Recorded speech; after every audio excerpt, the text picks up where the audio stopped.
There is no H in Whanganui. Whanganui. It cost a fortune to change the name. I wouldn't change the signage on my advertising, no. Whanganui me Whanganui rānei.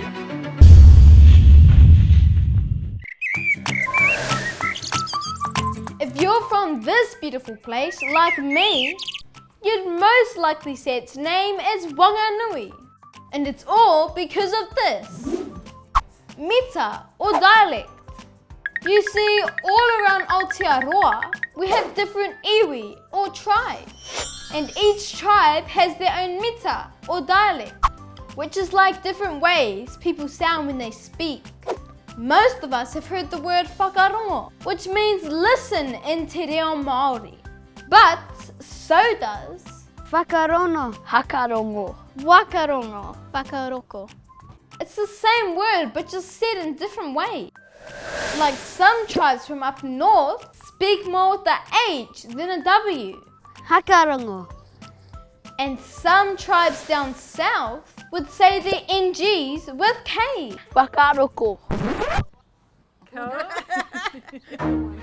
For Māori, mita is super important because if we didn't have different dialects, our tribes would lose their uniqueness, tribal connection and identity.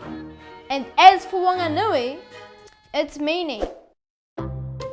If you try to find the meaning for Whanganui, spelled without the H, you won't find one. But Whanganui with the H reminds us of when Kupe arrived here, when he waited for ages out in the harbour. Wanga, wait. Nui, big. The big wait. Others refer to Whanganui as the big harbour too. So what happened to the H? Back in the olden days, when the missionaries came to our country, they thought that te reo Māori needed to be written in order for them to communicate better with us.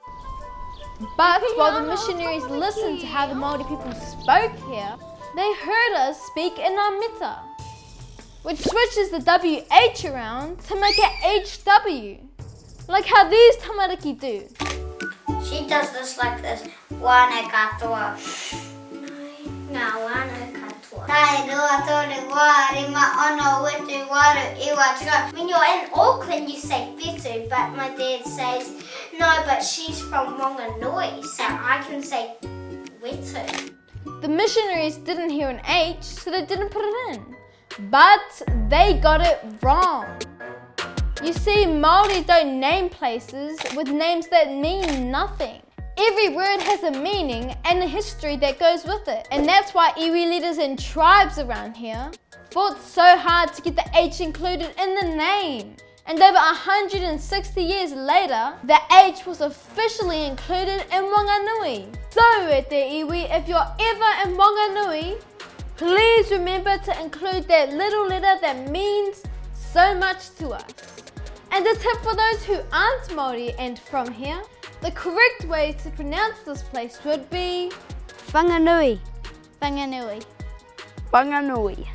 Whanganui. Whanganui. Māori stuff's cool, eh?